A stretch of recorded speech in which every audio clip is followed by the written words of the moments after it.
یہ جڑا والا کے اندر جو واقعہ ہوا ہے، یہ عام طور پر جلد باز لوگ، جذباتی قسم کے لوگ،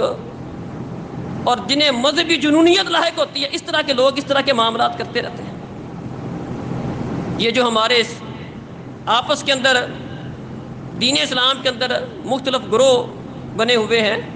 ان کے اندر بھی اس طرح کے کئی دفعہ معاملات ہوتے ہیں، بڑے بڑے معاملات ہو جاتے ہیں، قتل و غارت ہو جاتی ہے، اور اس کی بنیاد بس لوگوں کے جذبات کو ابھارنا اور لوگوں کا بغیر کسی تحقیق کے، بغیر کسی بات کی تہہ میں پہنچے خود ہی فیصلہ کرنے لگ جانا اور خود ہی اس کے اوپر رد عمل دینا شروع کر دینا، اس طرح کے معاملات ہوتے ہیں۔ اسی طرح غیر مسلم اقلیتیں، ان کا تحفظ ہم پر لازم ہے۔ ہاں، ان میں سے اگر کوئی غلطی کرتا ہے تو اس کا حل ہر بندہ اپنے طور پر کرنا شروع کر دے گا تو اس کا نتیجہ اسی شکل میں نکلے گا، جس سے بد امنی ملک کے اندر بھی پھیلے گی، اور دنیا کے اندر پاکستان کا جو کے بارے میں تاثر ہے دنیا والوں کا، وہ بھی خراب ہوگا، بلکہ غیر مسلم قوتیں، ان کو ایک موقع ملے گا مسلمانوں کے خلاف، اہل پاکستان کے خلاف، پاکستان کے خلاف ایک محاذ کھڑا کرنے کا۔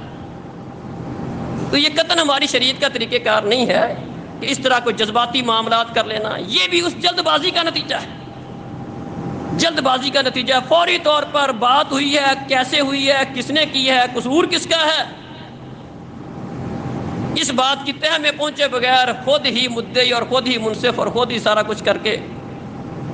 سارا معاملہ کر گزرنا۔ کسی کی لاش کو آگ لگا دو، کسی کو مار دو، قتل کر دو۔ غیر مسلموں کی عبادت گاہیں مسلمانوں کے ملک میں انہیں تحفظ حاصل ہوتا ہے،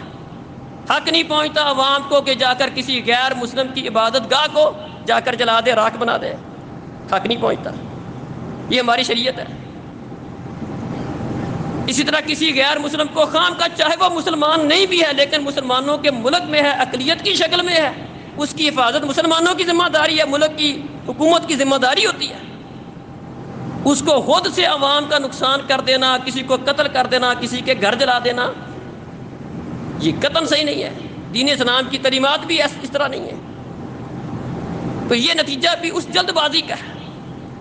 تو محترم بھائیوں اور بزرگوں، یہ جلد بازی کا موضوع میرا آپ کے سامنے رکھنے کا مقصد یہی ہے کہ اگر ہم اپنے معاملات کے اوپر غور کریں تو ہم